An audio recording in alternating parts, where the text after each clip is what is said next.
Like, why... I mean, it's a big part of why I like the drinks I like and why I like the vices I like. It's just that physical burning sensation of cigarettes, of vodka. Look, I reckon maybe what you need to do is just eat a little chili. I... Whenever you feel like you're like, oh, I need the burn, you just eat a little chili. Like, we just have like a packet of little chilies. However, some of these things, like the cigarette, you get the burn in the mouth. You don't get the burn in the butt. And I'm looking mainly for the burn in the mouth. I see. Well, maybe instead, to trick yourself out of smoking cigarettes, is you need to start smoking them through your butt now. So, like, when you have a cigarette, you put it in your butthole, and then I'll light it for you. That's a really good idea, and I think we should do that. Listen, baby, I'll do anything for you. If you want to start smoking cigarettes through your butt, I will help you. So you heard about this Australasian College of Physicians argument? No. Why are they arguing? So I'm not exactly sure, but it comes down to Professor Jennifer Martin, who is the president and board chair. Okay. In another room on her laptop sat Dr. Sharmila Chandran, who was voted president-elect in 24 and was due to take over Martin's role. Who's Martin? She's the current president, and there's a vote about whether they're going to kick her out from being president. And something happens, there's fighting. Sharmila's husband calls the police. What? To the meeting of the Royal Australasian College of Physicians. What, like physical fighting? Or I don't know. Emotional hurt feelings fighting? I can't imagine there's actual fighting. I mean, they're all doctors, so it's okay. Hey, buddy, you heard about this beef? Yeah, I love beef. Let's talk about beef. Let's talk about royal beef. Talk about beef. And then, so the meeting starts, and then Chandran apparently starts speaking over everyone else, and then is like, all right, I am taking the meeting to another location, and starts having like her own meeting in another room with some other people. What? She's like, yeah, fuck you guys, the meeting now is in this 4-person room. Yeah. If you don't get in, you're not in the meeting. Yeah, and then the police come. I don't know. That's so fucking stupid. Yeah. The quote here, doctors live in a world of constant competition. That sucks. Yeah, hey, I don't think they should. I think they should have a nice, like, just a normal life. You know? A self-aggrandizing delusion is what it's been called. Hell yeah. Anyway, let's talk about Jacqui Lambie on the topic of delusions, I guess. Wow, damn, okay. We're talking about some Jacqui delusions. Yeah.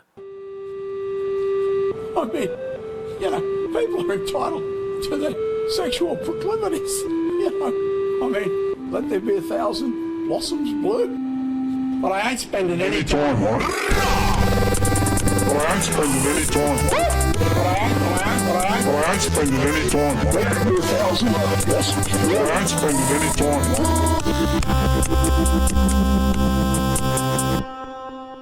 it. Hi, folks. Welcome back to Art Attack. Oh my god, I love Art Attack. No, that's not true. It shouldn't have come. I used to be scared of Art Attack. Really? Yeah, I'd cry when it came on. I used to be scared of soap opera.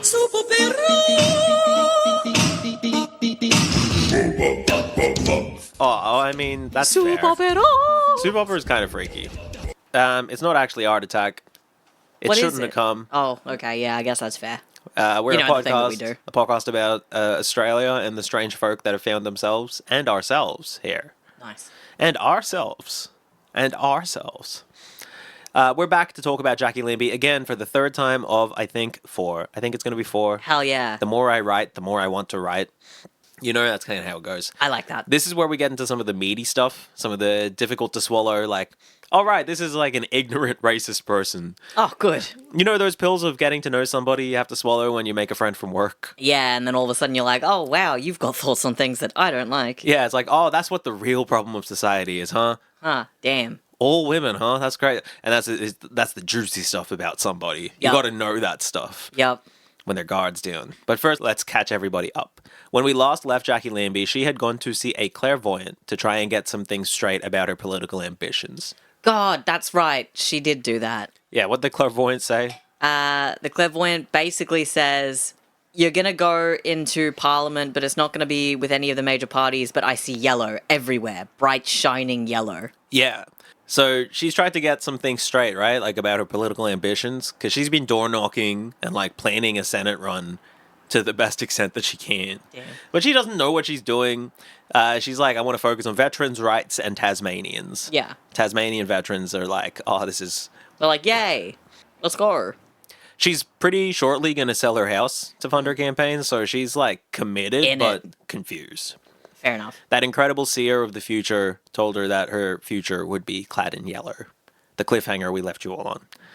It was foreshadowing that we are about to see the return of Clive Palmer and his astronomical budget and infinitesimal attention span. Incredible. Okay, question. Yeah. Jacqui Lambie in her prime, Clive Yeah. Palmer in his prime. Who wins in a race? Oh, shit. Jacqui Lambie, the reason I say so is because it sounds like she was carrying Clive Palmer on her back. Yeah, for some of those drills. For some of while those her- fucking drills. While her So, back was broken. Yeah, fair enough. Yeah. Does that mean, by that metric, you think Jacqui Lambie could outrun a horse? no. Okay, so Clive might have speed on her. No, if no. he's truly has No, been no. able to outrun a horse. No. But she's got strength? No. Jacqui would outrun Clive Palmer in a race, and Jacqui would be outrun by a horse in a race. So Clive Palmer never outran a horse is where we're at. No. Clive Palmer definitely outran that horse. Okay. okay. Hey, okay. All But right. the horse I like it. had the flu. And that horse, Farlap's corpse. Yeah. No, I think Jackie's top speed would be different depending on who she's facing, is what I'm saying. Oh, she might click into another gear. She might go Super Saiyan or whatever to like. Her reality is not ordered on the same physical principles as ours. Fair. She's just like, I have to beat this person, and so It's is capable significantly- of it. Exactly. That's crazy. Exactly. Really mind over matter shit. She's like, I have no reason to outrun this horse. And I don't think I could outrun a horse because horses are faster than people. But if So she, in particular, was like, I have to beat this horse, she'd be like, well, now I can because I Yes. know it's a requirement. Exactly. I can do it. Exactly. I think that's how it works with Jacqui Lambie. If she thinks it's what she needs to do, she'll do it. That's crazy. So Clive Palmer, right? He's back. He's back. He's also, although he's big, he's missing a big part of the picture. We're missing a big part of the picture if we focus on Clive Palmer, because this is a woman driven by things that are happening in her actual life to her immediate people. It all kind of flows out from there, you know? Yeah. So in October of 2012, Dylan was brutally king hit on a night out. Damn.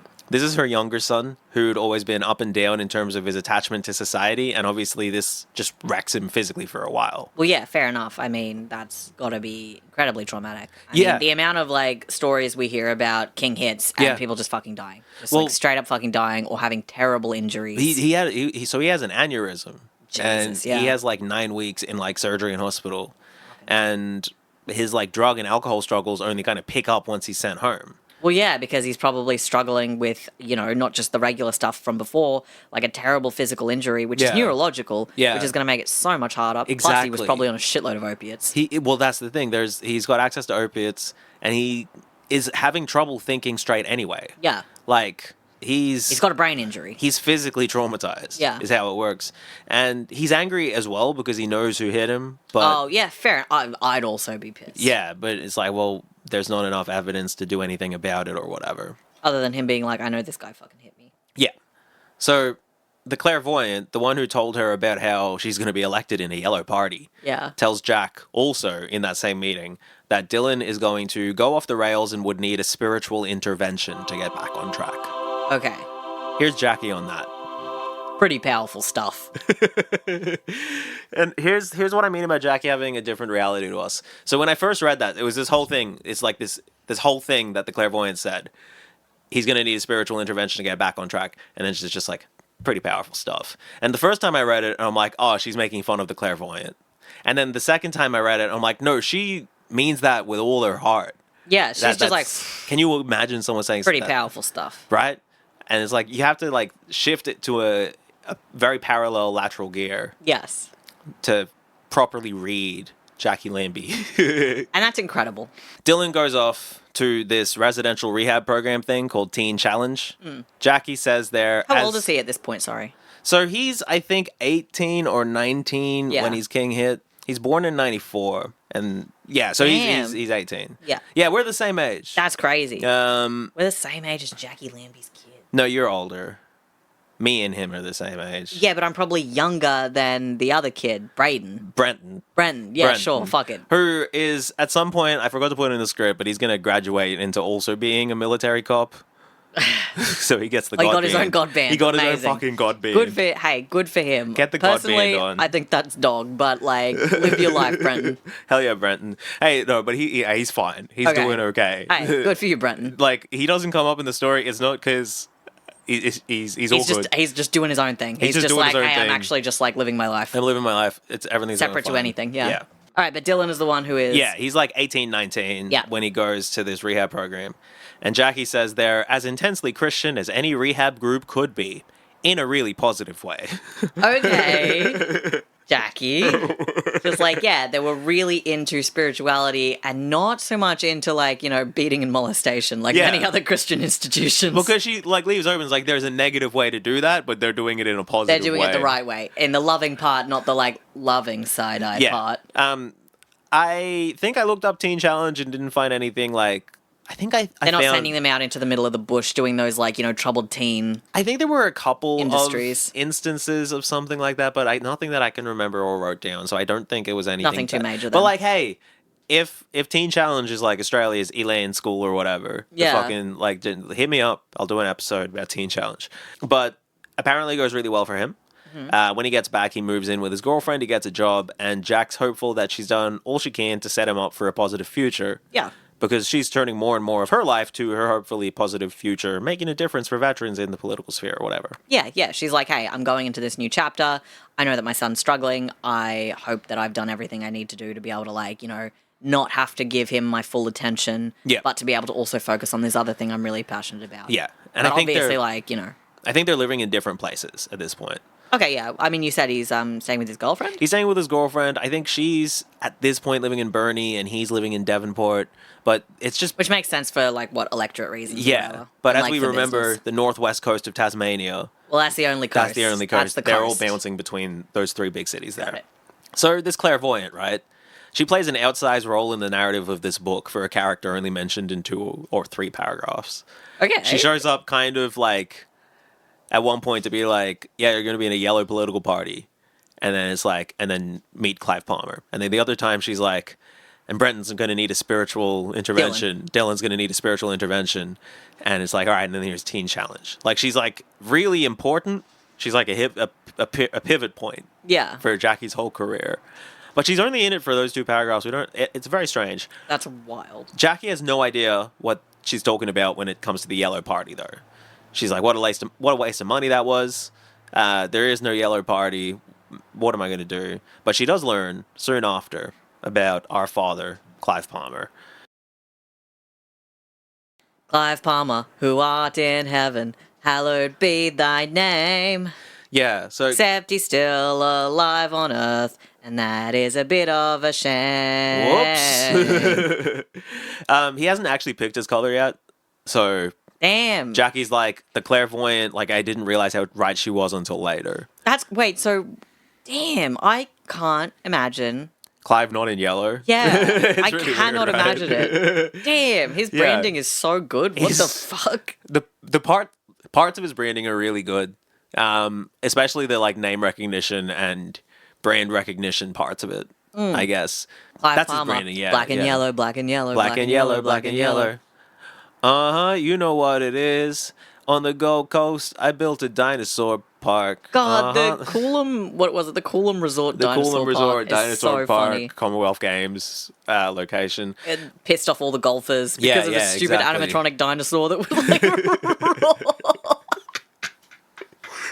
Oh, what a moment! Remembering Clive Palmer's life Yeah. is so funny. That's so fucking funny. That's God happening damn it. alongside this. So that's the clown show that Jacqui Lambie's like tying Pure herself to. insanity. We love to see it. Because he hasn't picked his color yet, but he's trying to get people to He's- run for a party. Yeah, he's trying to get his like team together. Exactly. Trying to get the gang together. He's putting like, I guess, ads out or whatever. Yeah. And he's like, we need a return to honor and integrity.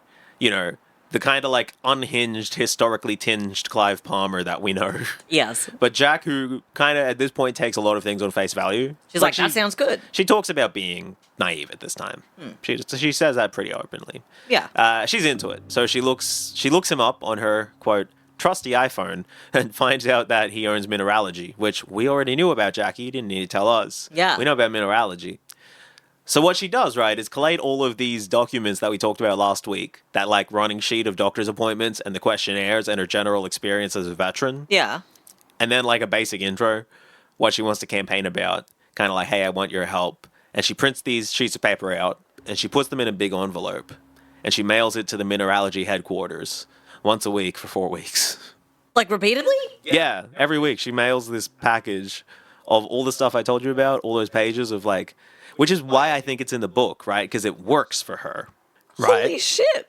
She was sending that, what I read, to Clive Palmer every week, just to his company, just like to Clive Palmer at Mineralogy, which kind of was a fake company in many ways. So she probably thinks she's sending it to like a big company, but it's not actually that big because it's kind of a fake thing. That's so funny.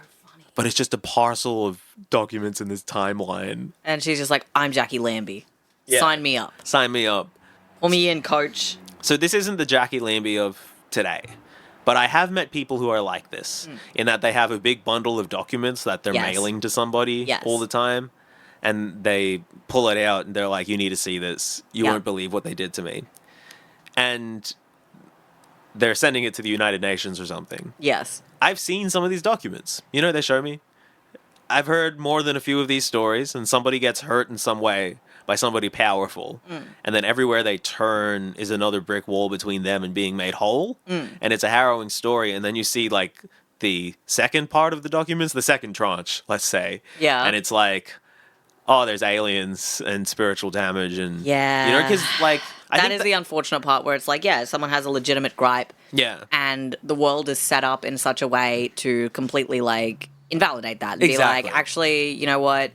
Nobody's going to be held accountable. Yeah. You're not going to get any compensation. Exactly. Everything's just going to suck for you. And so you start being like, okay, well, there has to be something behind all of this. Yep. And it's sometimes just like reptilians, you know? Exactly. Like, if Chemicals in the water. chemicals in the water make the frogs gay. Make the frogs freaking gay. But, like, I think if that first part, where somebody's been wronged and isn't finding recompense, if that's left unchecked for long enough, course somebody's that gonna second spiral. part exactly can happen. Because it's like, you have to try and make sense of the world. So Jackie's early in that, right? And I think if the Clive Palmer intervention doesn't happen, I don't know if she wins that election. And she's probably, you know, it's entirely possible she's kind of one of those people, and she has all these, like, she carries election flyers with her from 2013, and it's like Just being 2026. like, see, and this is She's what like, I did see, here. this is and what I like- did. Yeah. But it works. That's crazy. So this actually, like, does this actually get to Clive Palmer then? Yeah. That's insane. These parcels get to Clive Palmer. In January of 2013, after a few weeks of mailing a pile of documents to a company addressed to its CEO, again, that's what Jackie's doing, she gets a phone call. This is Clive Palmer. No, it isn't. No, this is Clive Palmer. No, I don't think so. Okay, I'm going to leave you a number, then you ring it. And he gives her the number for mineralogy, and she gets passed back up to him, and she's so very embarrassed. It's like, Clive, I am so sorry. I never thought you'd call little old me. Yeah, right? She's like, oh, I kind of can't believe that worked. or She's like, whatever. oh fuck, sorry, boss. Yeah. Boss, am I call you in that? or Can I call you boss? Or do you want me to call you, like, the Clive man? Yeah, you know. Big Palmer? I like it when you call me Clive Palmer. I like it when you call me Big Palm, Big Palm. Big Palm on the beat. You go Palm Franz, I go Palm They call Friends. me Clive Master Palm. I don't know. Master Palmer. Master Palmer. Rosie Palmers. Rosie Palmers. Anyway, so as we all know, it was Clive Palmer.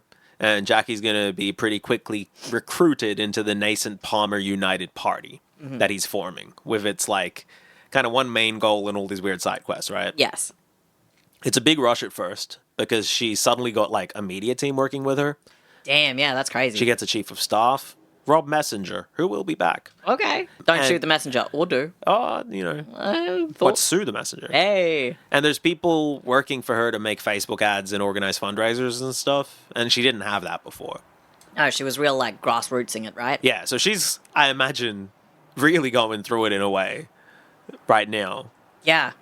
Fair enough. Because it, like, this would probably feel crazy. She's most excited to meet the 2 footy players on the Palmer United party, because she's a big football fan. Of course. There's Big Glenn Lazarus, who we talked about. Yep. Who she describes as the only league player of his time to have won premierships for 3 different clubs.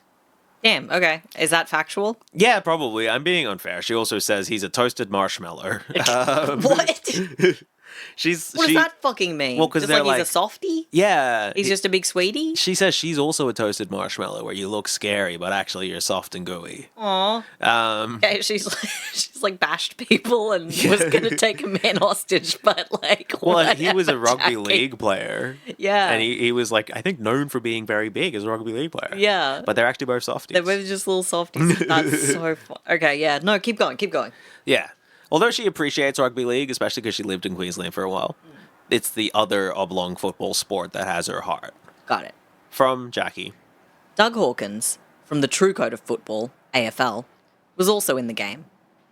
That statement about AFL is probably the most controversial thing in this book. As a retired AFL player, Dougie was as funny as hell. He has an awesome sense of humour. Clive had this saying, you gotta give one to Hawkins. You got to give one to Hawkins.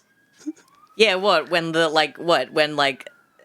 his assistant brings in like food for everybody and gotta she's give one laying to it out Hawkins. and then he's like, oh, you gotta give one to Hawkins. And How is Hawkins this a saying? Like he's like she's like going around the You room got to give one to clockwise. Hawkins, guys. It's just She's the like, cops. but she's like, you know, like what does that mean? You got to give one to Hawkins. You got to give one to Hawkins. Does everyone forget to give him one? Like Everyone's laughing or, like, ha ha ha. Clive's like, you got to give one to Hawkins. you got to give one to Hawkins. Anyway, you got to What give does one Hawkins? to Hawkins. Is Hawkins always just like coming into rooms being like, "Can I have one?" And they're all like, "Oh, you got to give one to Hawkins." Oh, you got to give one to Hawkins. You know, Hawkins is like being held up by the collar against a wall. got to Clive's give like, him one. Holding his fist, I was like, you got to give one to Hawkins. You got to Just give one to hits him. Hawkins. I don't know. There's also a guy that she calls in the book Andrew Crock, or Cookie, who has worked with Clive for 10 years. Right? And she's like, Cookie, you are amazing. She's like thanking him in the book. Yeah.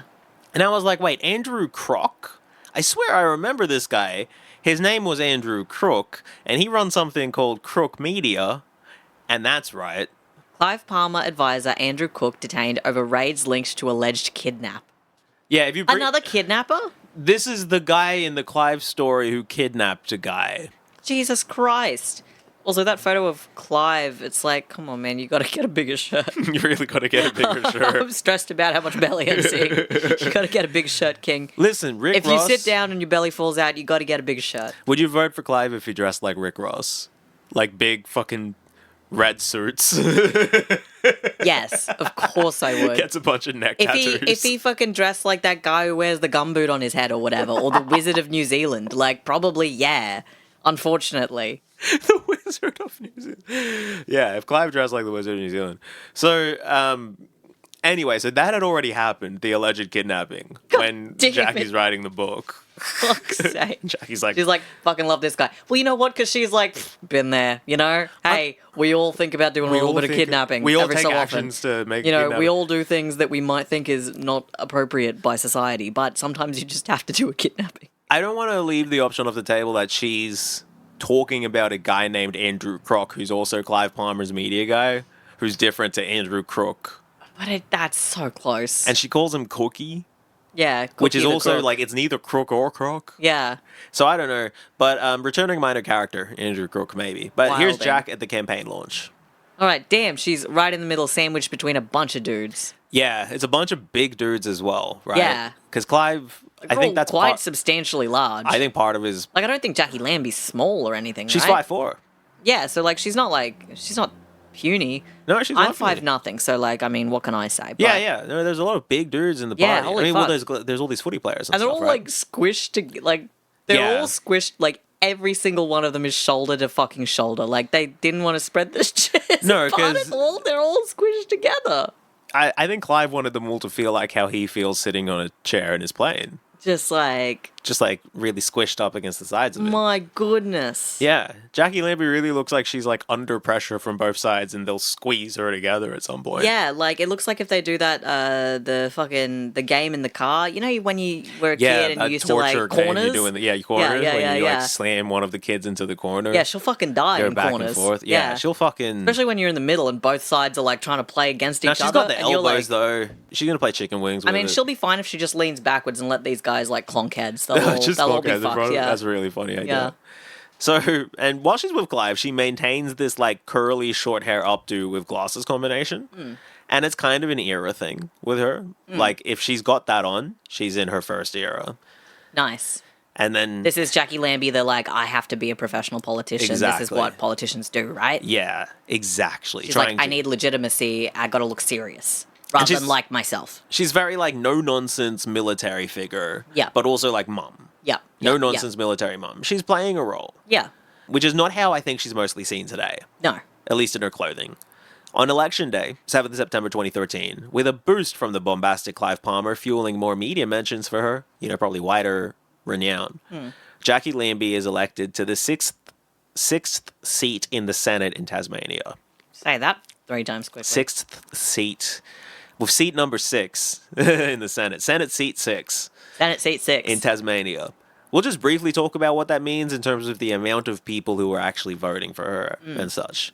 So, the Labour and Liberal candidates are, depending on the polling booth, they're usually getting 1,000 or so first preference votes.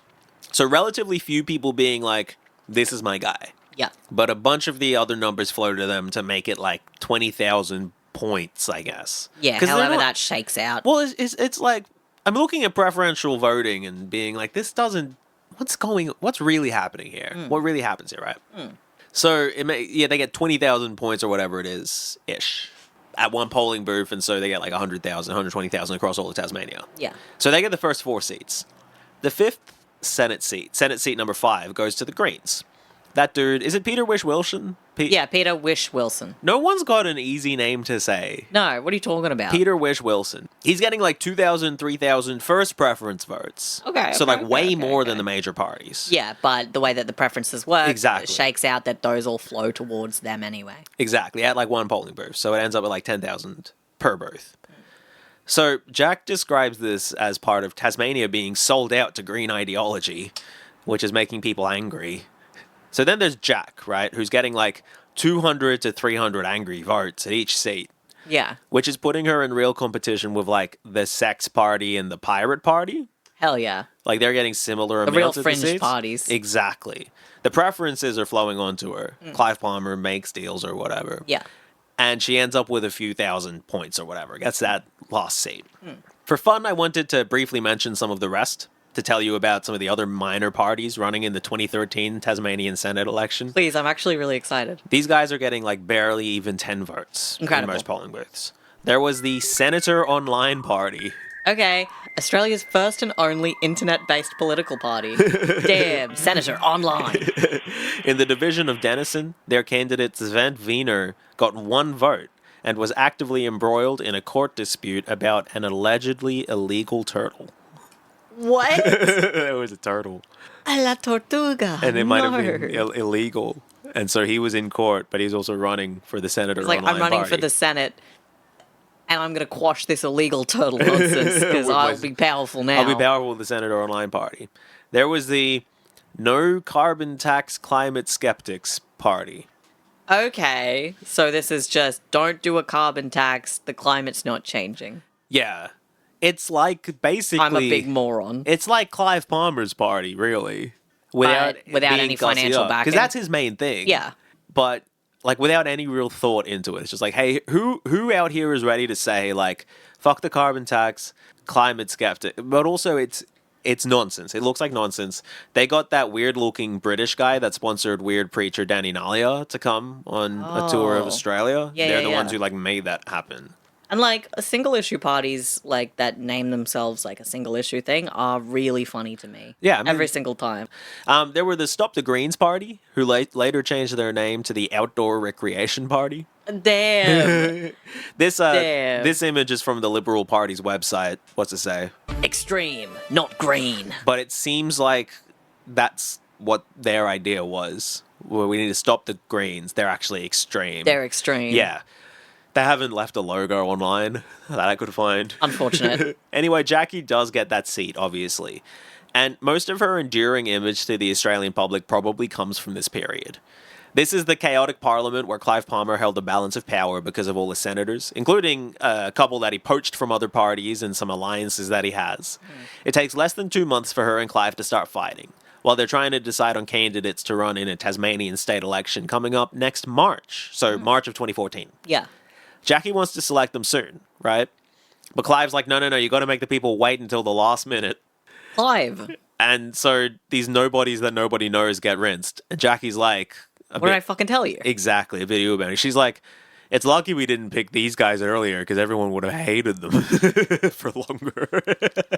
God damn. God damn. She's fun. God damn. But he's facilitating her entire career in a way. Like, it's a small amount of money for him. But she says that he, like, helps her with some debts. Yeah. And paying off, like, a home loan and stuff. Yeah. He gets money back because of the election. If you win seats, you get some of your money back.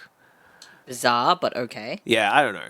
The events of her first year of her parliamentary career kind of pass her by because she doesn't actually go to Canberra for a while. It takes a while till they start the Senate again or whatever. Oh, right. And she's still sorting out her life and living stuff. Yeah. She votes with Clive on everything, although they're increasingly arguing in the background. But as part of her, like, party development, Clive sends her to America to hang with his cousin, Gabrielle, who is a weird political hanger-on over there. Odd.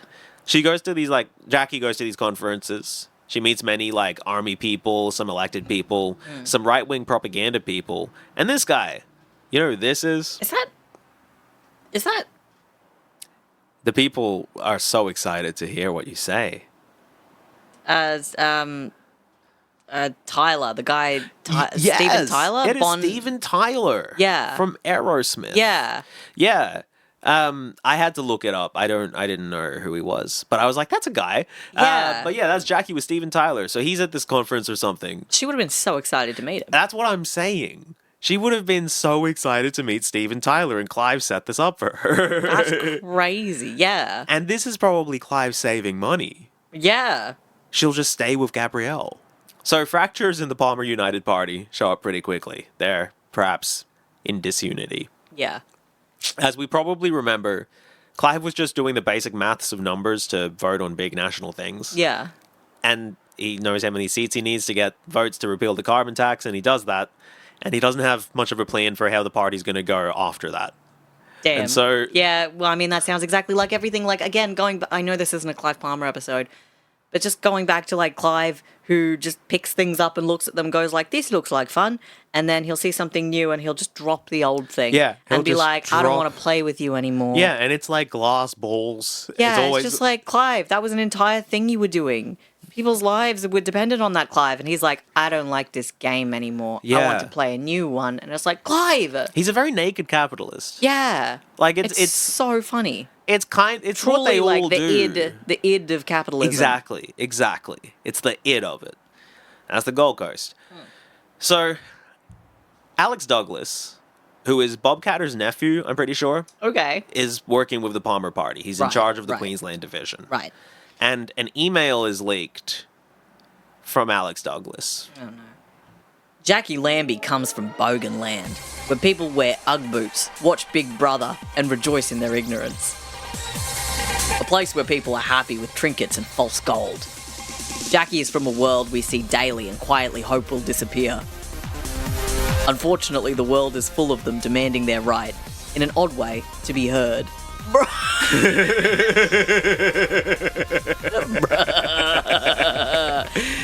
That's so mean. That is crazy. And those are your voters. That's crazy, bro. Like, way to not fucking read the room. Right? Well, it's leaked, right? So this is how they're talking to each other about the Of people course it that is. they claim to represent. Of course It's it is. very That's ugly. how all of these motherfuckers talk about us. It's all of us. Even like anybody in a position of power, like, they don't see you, particularly in our electoral system, they don't see you as a person. Yeah. That's not real. What you are is something to be manipulated, and it depends on how easy you are to be manipulated into voting for them. Yes. Right? Like Yes. that's it. You aren't human to And them. if you vote for them, they're... That doesn't guarantee you humanity. It just means that you're the idiot that they fool. Well, Are that's you the thing. It almost serious? guarantees you poor treatment because Yes. they think so lowly of you. 'Cause they're just like you this fucking dumb fell for fuck you fell fucking for it. fell for this dumb shit. Yeah. And this whole idea, like, the world is full of them demanding their right in an odd way to be heard. It's like, they're so weird. It's as if they have, like, thoughts and feelings and opinions, but they just, well, you know, every person who votes for us just watch Big Brother, eat hot chip and lie. Yeah. That's, you know, what happens when you cross Cowder and Palmer, I guess. You get this guy. Yeah. But, you know, I've, especially when I was younger, had that thought about a lot of people I've met. Yeah, me too. You know, like, just, like, dead shits. Yeah. As it were. But Thing is, I'm an independent citizen. I'm allowed to think somebody is a dead shit in the same way they're allowed to think I'm a dead shit.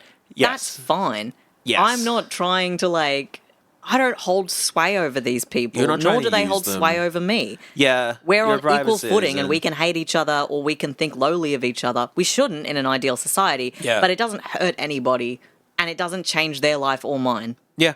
You know? If you're just living in your head and they're just living in their head, you're living your life separately. I like exactly as you said, like in an ideal society, right? Like I try not to have those thoughts. I try to remember the life behind a life. Yeah.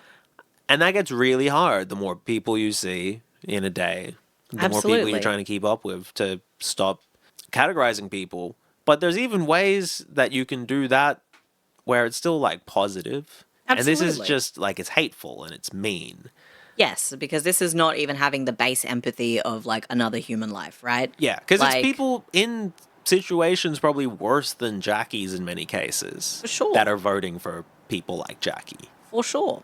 Well, it's also because, like we were talking about in terms of, you know, Jacqui, I imagine within this party as well, is very much like, you know, very distinct as a Yeah. person. I mean, just in the ways we talked about before, she's Mm. this tiny woman with a bunch of giant men. Yeah. And she is getting them attention in ways that a lot of his other picks, like they're getting name recognition, but they're not fun. Yeah. Clive's fun, Yeah. And it's the chaos of it. yeah. But Jacqui is like passionate. Yeah, and also like, you know, on so many levels, she is so different to what you see in politicians, which is also why I think Pauline Hanson got so big as well. Yeah. Is that it's like, okay, you know, single mom, has been through some shit, like down to earth, can relate to a lot of people on levels that other politicians can't do, right? Yeah. Because they've like, Anthony Albanese can't relate to like, you know, somebody like Jacqui Lambie. No. Right? Like, His whole political life has been, I mean, his whole adult life has been in political spheres. yeah. And being attached to those things. And that's the truth for a lot of politicians. A lot of career politicians who just and a lot of do the machinery this. of politics Yeah. as well. And that's, you know, a big part of this weirdness of the many different ways and layers that our political system does not deliver representation of the wants of the people voting for people. Exactly. And we Because know someone this. as average as like Jacqui Lambie is suddenly like disrupting that system, it just shows how it doesn't reflect any like form of Australia and modernity, right? Exactly. But nobody thinks the Palmer United Party is going to last. Like, No, I certainly didn't at the time. No, and I and- didn't know anything about politics. Exactly. I just heard my parents be like, oh, fuck's sake, now what's he doing? now what's he doing? And people start leaving pretty quickly, but Jackie's still with Clive, just when she makes her maiden speech in Parliament on the 3rd of September 2014. Oh, yeah. We talked about this in episode 1. The Yes. biggest noise came from how she claimed to be an indigenous Tasmanian descendant of Manalagenna, which she pronounces Malagina. Yes. And many other people were like, Like, I don't know about that, Jack. she's often wearing the yellow. Because again, she's like, I'm a team player. Yes. This is so military coded. She's Yes. like, I'm in the outfit, I'm a team player. Even if I don't like what my superior officer is saying, I am, you know, I'm a team player. I'm Yes. here. You know? The other thing is There's she a chain of command. often has big scarves. That tracks. People note the scarves. Yeah. But she uses much of the rest of her speech to talk about how important the army is to maintain Australia's democratic freedoms. You know, like nationalist stuff, nationalist Classic. propaganda stuff. Yeah. and how cool Tasmania is, and how the cost of transporting coal has to be lower, and how God performed a miracle and put me in this place. Which Okay, Queen. I think is more true of her than most other senators. Yes. Miracles a lot. Miracle is a lot, but Miracle's a lot. I get where she's coming from. I get where she's coming from, and She's like, who'da thunk it? like a lot of people take this seriously when Anthony Albanese's like, I grew up in public housing or whatever. And yeah, you know, he's had times in his life. We know that he's had times in his life. Absolutely. And yeah, he's had quite the life. Again, Anthony Albanese, also a distinct childhood and personal life to a lot of politicians, but as soon as you get into that like university machine that just funnels you straight into career politics, Yep. you've kind of lost it. That's what everybody's doing. It takes you away from it somehow. Yeah, you disconnect from any of that kind of experience. And this has happened very quickly for Jack. Yeah. So when the response from the Indigenous Tasmanian organisations come in about Malajana, as she says, she offers to take a DNA test to prove her Indigenousness. Turns out she's 100% that bitch. She is. I don't know if the test ever happened, and DNA tests as a test of Indigenousness are controversial. Yes. And so I don't know if it ever happened. I don't think she would have known about even the fact that they're controversial, which I think somebody who's Indigenous in Tasmania and has been connected to people does know about. But she also, you know, is publicly supporting an Indigenous quota for parliamentary seats and changes to the Constitution to recognize Indigenous people. Publications like Land Rights News and Green Left like recognize her as one of the senators supporting what's going to become the voice to Parliament, and so on. It's later in September that we start to see how Jacqui Lambie feels about Muslims, and you're not going to be surprised she's not a fan. Yeah, I didn't think so. In 2014, the anti-Muslim discourse in this country had resurged to its most libidinal.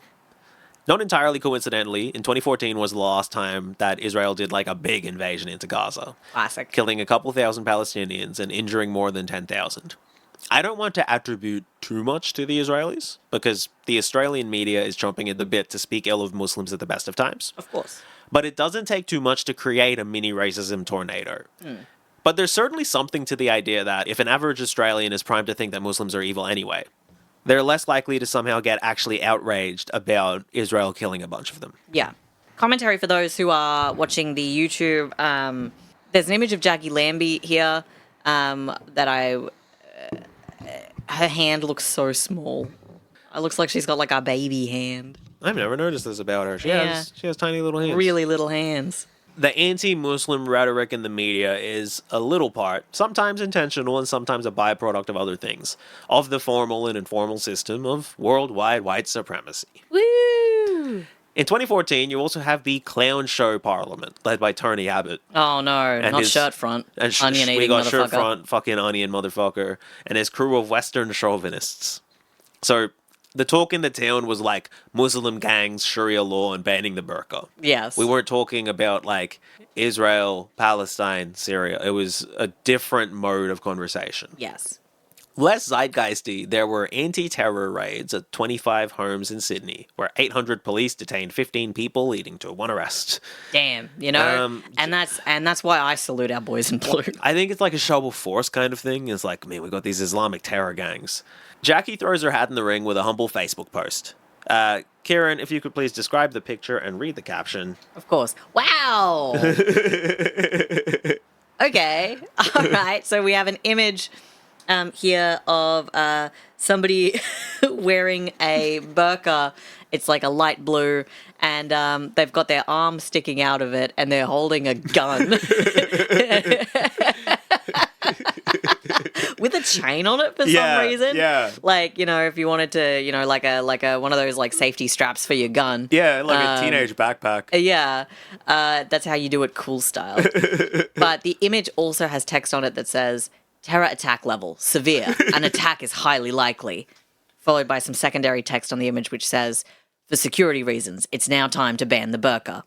And it seems like the caption that perhaps Jacqui has written, or someone has written, just says, do you agree that the burqa is a security risk? Yeah. Do you remember that conversation? Like, I remember we were like, high school, uni, When Well, this is 2014, so you would have been in your first year of uni. I was in my second year.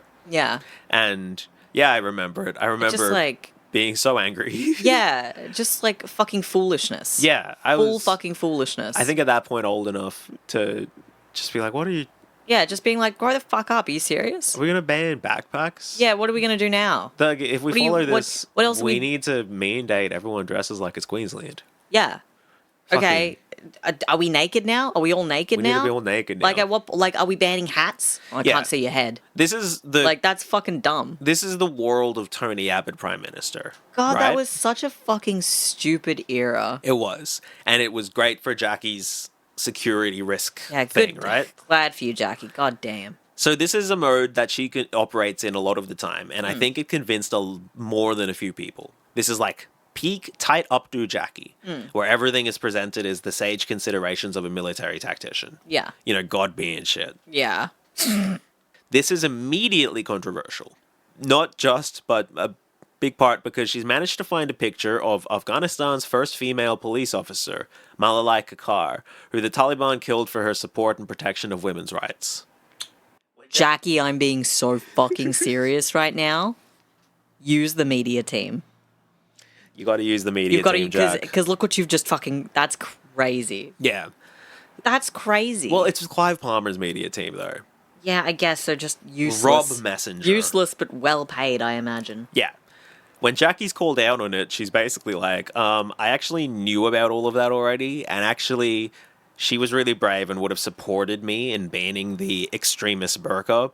And also, everybody is so angry about this that people are going to think that I gunned down the Afghan policewoman.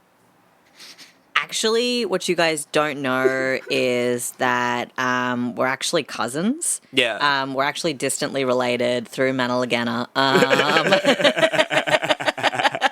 Through So Milagina. it's okay. So it's sorry, Milagina. So it's okay for me to do this. Well, it's like Milagina actually in the original Arabic is pronounced Milagina. Yeah, so I'm actually allowed to do this. And actually, just like in Sex and the City 2, which I don't know had been out at that time, great question, but just like Sex and the City 2, actually, the women underneath the burqas, it's like you and me, they just want to take them off and wear fashion. They actually just want to put on a little bit of Louboutin. Wait, does this happen in Sex and the City too? Yeah, the There's women in burqas? Yeah, they go to Abu Dhabi. What? It's actually the worst. It's so racist. Oh, no. And they like have slaves and shit. Oh, wow. And they're just like, it's like, well, don't you get to see your wife, Amir? And he's just like, oh no, actually, I have to work really hard. I haven't seen her in 3 years. And they're like, oh. Anyway, we're gonna have canapes. I didn't know. Yeah, there's a I've scene never where really like watched it. they're running away because all the men you see in Abu Dhabi, this is such a sidebar, all the men in Abu Dhabi are really mad because they saw that Samantha had condoms and she's like screaming at them being like, I do fuck sex at all of these men in Abu Dhabi. No. And so the ladies, they have to run because the men are angry. And some woman in like full covering like hide them and bring them into a room, and they're like, don't worry, you're safe here. And they all take off their burqas and they're all in like capitalist high fashion, and they're all just like, oh my god, girl, I love your shirt. Oh my god, girl, I love your bag. Yeah, we like to get dressed up here too. We also are big fans of capitalism. And then they hide all the women, the Sex and the City women, in full burqas so they can get to the airport so they can leave Abu Dhabi from the evil Arab men. What the fuck? That's so funny. Yeah. I think I'm shocked. I don't know. I can't believe the gang, the girls. Sure. What are they called as a group? I don't know. I think, is it just the girls? The Sexats? The Sexats. Yeah, the Sexats. The Sexats. I can't believe the Sexat, the quartet did that. The Sexat Yeah. quartet. All right. So, yes, Jacqui, I think, has probably at some point seen that and understood it was a movie, but also been like, but that's what it's like. Just being like, I get it. Those women are just like me. Exactly. So that'd actually be totally chill with That'd us. actually be totally chill with us. She then hits us with the old 1-2 on insiders and in Parliament about Sharia law. Now, God damn it. Kieran, It's Sharia law. she obviously doesn't like know about Sharia law. She has no reason to have known about Sharia law. She's She hasn't even been there. Like, let's. She hasn't like, even been there. She's been to Bali. Okay. She's been to Muslim places. cool. She hasn't finished year 12. You know, Jacqui, I need. it's you to- 2014. I know. And at this point, she's That's had the to worst interact with so many people in the army who have a different idea. Most of the people have told her something about Sharia law. She's gone from the army to being an army cop to being in a relatively conservative part of the country during like the Iraq and Afghanistan wars. A big Muslim scare. She's taken all that propaganda in Yeah. firsthand and like at face value. Yeah. That hasn't been challenged in her life yet, right? And now she's on Insiders. God damn it. And She's Karen- just like, I'm ready to say some shit. And it's Exactly. like, girl, I don't know. I don't like cringe. I really struggle with it, but I know you love cringe. I love cringe. You love it a lot. So here's Jacqui Lambie describing her understanding of Sharia law on Insiders, the ABC program. Oh my God, I'm so excited. Country. Do you stand by those comments? Oh, absolutely. If you're not going to show your allegiance to our Constitution and to Australian law, then get out. What do you understand Sharia law to mean? Well, I think when it comes to Sharia law, you know, to me, it obviously involves terrorism. It involves a power that is not a healthy power. In what way does it involve terrorism? Well, I just think that, you know, Sharia law, you get it mixed up in, well, it does. If you're not going to if you're going to be a supporter of Sharia law and you're not going to support our Constitution and allegiance to our Constitution and Australian law, then, you know... But they're not saying they don't support the Constitution.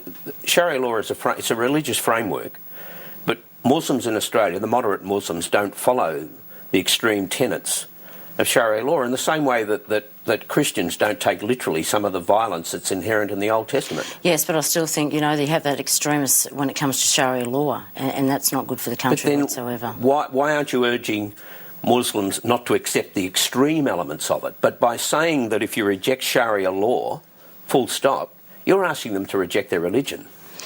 Well, you know, it's either one or the other. You're either an allegiance to Australian law and show your allegiance to our Constitution, but you can't have 50-50. But you're saying, though, if they follow their faith, they have no place in Australia? That's what I'm saying, yes. If you're an extremist towards Sharia law, then you have no place in Australia. Do you have a problem with Muslims? No, I don't have a problem with Muslims. I have a problem with extremists in Sharia law. Damn. Yeah. So, for starters, really funny that at first she's like, she cannot explain it because she doesn't know. No, she has no idea straight what up it doesn't is. know. She's like, Sharia law is actually quite bad. Sharia law? Well, she doesn't even say that. She just goes like, well, the thing about Sharia law is terrorism. It's obviously terrorism. Sharia law terrorism, obviously. And we can't and Muslim Sharia law terrorism. And then when she gets grilled a little bit on it, being like, girl, do you know what you're fucking saying? She's like, well, actually, I think the Constitution, really, Yeah. 100% the Constitution, you can't 50 the Constitution. It's 100% Australian law. And then Australian law Constitution, 100% Sharia law. he says extremism, and she gets that word and she adds it. And she's like, extremism, yes. Terrorism, extreme Sharia law. Do you have a problem with... No, I like Muslims. She doesn't even say like. She's like, I don't have a problem with Muslims. I don't have a problem with Muslims. Extreme Sharia law, terrorism. I don't know. 50% Constitution can't be done.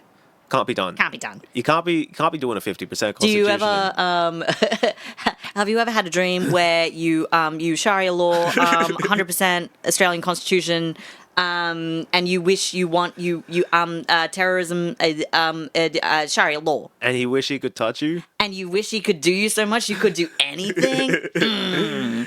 Obviously. That's so fucking embarrassing. And like she's so dead behind the eyes. She has no idea what's going on. She's been given a few panicking. words. She's like, trying to I'm remember it. fucked. She doesn't. I'm on TV and I'm fucked. She looks scared. She does. She looks like she's gonna walk out of that interview and be like, I'm cooked. I'm fucking cooked. That shit went bad. She, I think, talks about it in the book. She gets into like Rotary, and does a bunch of public speaking classes around this time because she's like, I fucking hate. She's public like, I can't speaking. be doing this shit. I can't be doing this shit. She's like, when I do it, I kind of sound like a drill sergeant because that's the only place I was like comfortable public speaking, and that's why I'm always barking.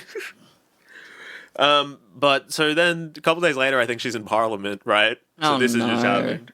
And I don't know exactly why this is happening, but she's like, look, I'm no big city Islamic scholar, but I do know that Sharia law led to, quote, every major terrorist attack on the Western world. What? I'm no fancy book learner, but I think that Muslims, crime, Yeah. all of it. She goes on to say that these Sharia law folks, whoever they are going to continue raping people until every woman in Australia is wearing a burqa. Wow. That's them going right now, the Sharia law folks. Damn. And she's just in Parliament, right? That's what this has produced. That's what this whole system of things has Jesus. produced. Well, and that was basically the fucking rhetoric as well. Like the the inherent like racism and Islamophobia over our lifetime. Yeah. Truly insane, truly insane. heinous. The fact that we can be alive at such a time where there is presumably such a, I say presumably, there is a lot of talk to the idea of equality and a lot of talk to the idea of a free world. Yeah. And it is just a lot of talk because what it means lot. is just like a free world for white exploitation Exactly. to occur A and to be lubricated world. imposed exactly upon every other culture in any situation whatsoever. Like you even see that with things like Iranian strikes on Dubai. Yeah, that's right. And it's, people posting videos being like, guys, it's happening here. You don't get it. It's different. This is happening to me. This is happening to real people. This is happening to real people. And it's insane because it's like, oh, you're a piece of shit.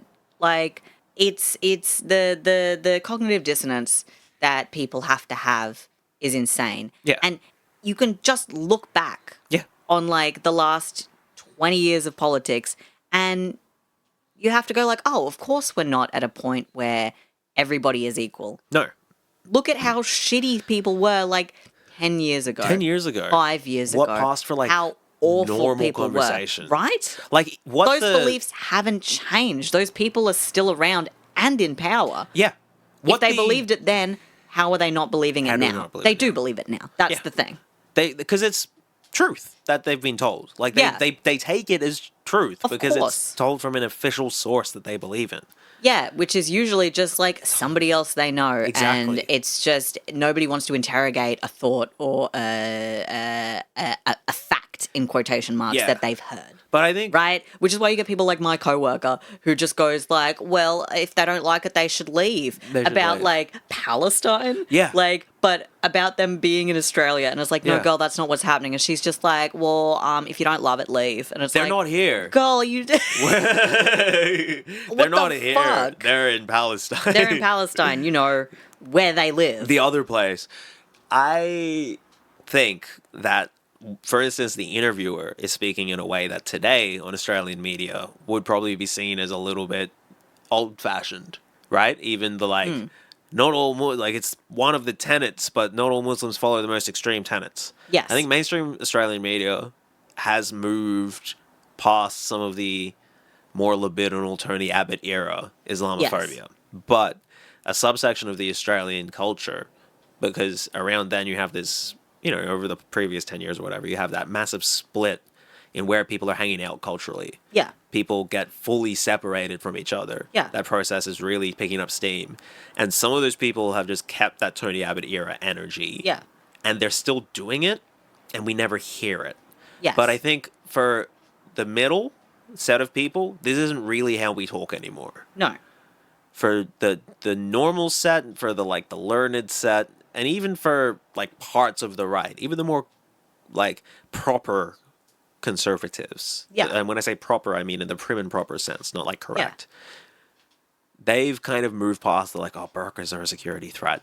Exactly. And the overt kind of racism stuff, where it's, because you even see it with people of color, gay people being candidates of conservative parties, of trying to represent. You see all these things online at the moment in particular about the first conservative gay crews and stuff like that, where it's it just becomes another ground to be okay, well, this is just now another set of people that we can co-opt. Yes. You know? Yes. And they will accept. Yep. They will accept a certain amount of whatever against them, right? Yep. Whatever ism. Like Yep. racism, they will accept a little bit of that. Yeah.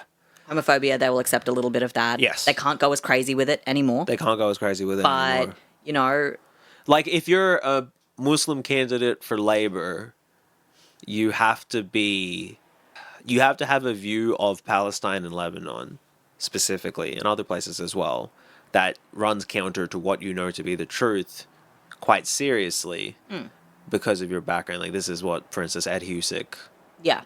is dealing with. Yeah. And it's that alienation of identity, right? Because Yeah. that is kind of white culture, is to alienate yourself from any sort of identity at all. Yeah. And then white culture then desperately tries to claw back Yeah. that sense of identity from everywhere else, which Yes. is where you get appropriation, which is where you get all of these other things, Yeah. right? And demonizing other cultures because it's scary to you that someone might have a connection or a thought that's different to your own, right? Exactly. Can't be 50-50. Exactly. Can't be 50-50. Can't be 50-50. Because she's got nothing else, right? got like nothing she else. has nothing else. You There have to is be committed to nothing. Australia. There's nothing. And there's nothing going on up there at the moment.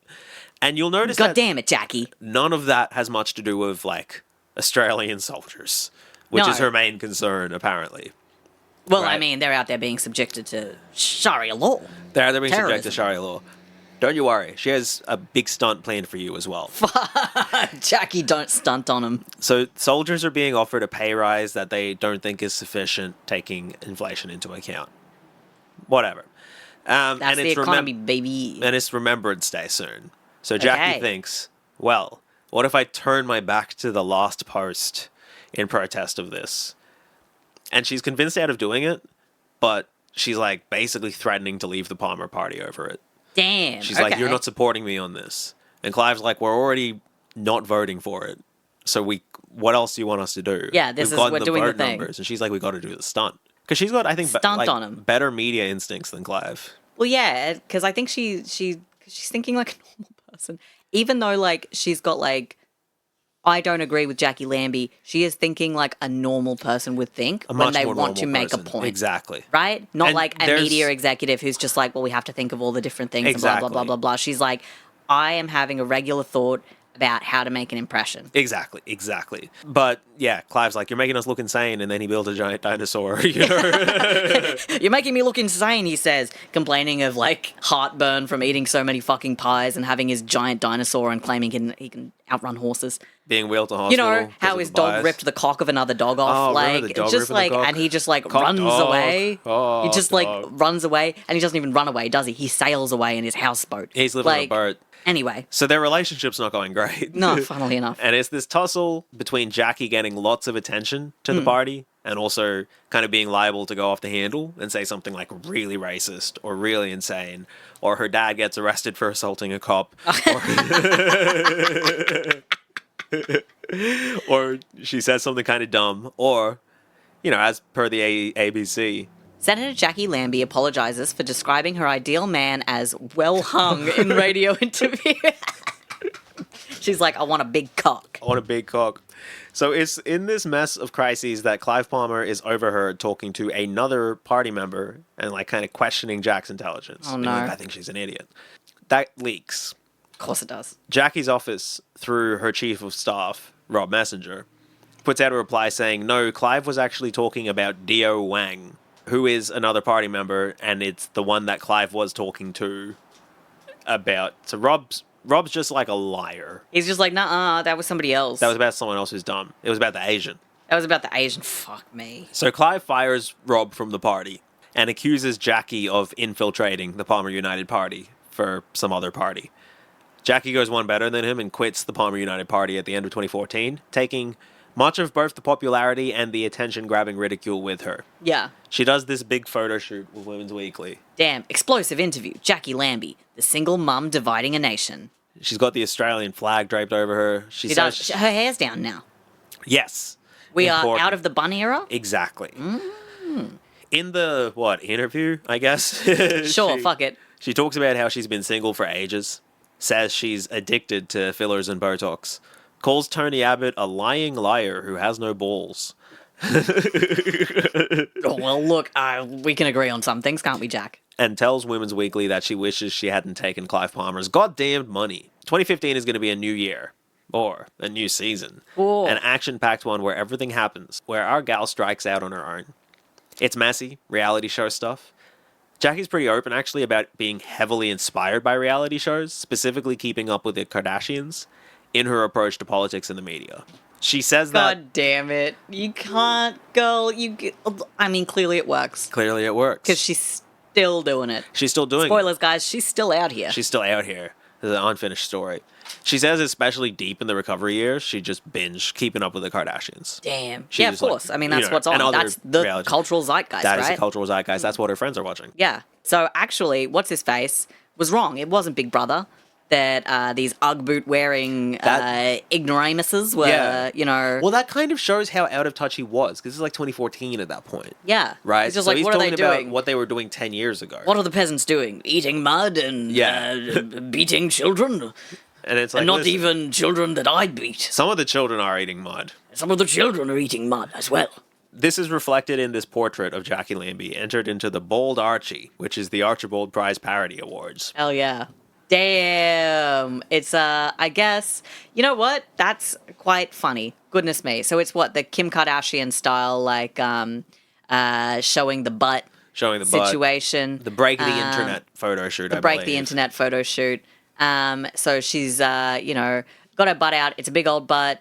She's got a, I guess, like, hip tattoo of Tasmania. Yep. Mapatazi. It's a painting, to be clear. Yes. It's not a picture of Jacqui. No, it's a painting, and yeah, you know, caricature of Jackie's face. She's got the tight bun going on. She's got a big yellow scarf. Yep. Damn. Yeah, there's a second painting of her that was submitted that depicted her as Princess Leia strangling Clive Palmer, who is depicted as Jabba the Hutt. That one is really funny. So, her first act this season, in February of 2015, is Jack's revelation that terrorism is funded by Big Halal. Big halal. Like halal certification or something. I knew it. Sends money to ISIS. I knew it. Or They're something. They've been tricking me into those delicious snack packs, Those- and all that money has been going to terrorism. Muslims are secretly funding ISIS through halal. I knew it. You know? They're doing knew Sharia it. through halal. They're doing Sharia through halal. I don't know. Don't worry too much about it. She's going to ramp up 10 days later when she says we should bring back the death penalty just for the Australians who are fighting for ISIS. Jesus Christ, Jack. This doesn't go unnoticed by the internet, No, funnily enough. who I presume are also behind this death threat she received at her office. Or, Kieran, I don't know. You read it and tell me if it rings like a true, authentic Muslim death threat. Got it.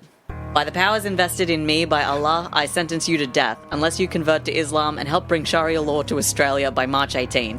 I will take the honour in beheading you when you are least prepared. My men and I will take your office by surprise. And that's from the Adelaide Islamic State Mujahideen. Yeah. Yeah. So, you know, Jackie's stressed. It's very obviously internet shit. I'm It's going very to cast Islam at you. I'm going to cast Islam at you. May as well have said it. By the powers invested in me by Allah. Like, come on.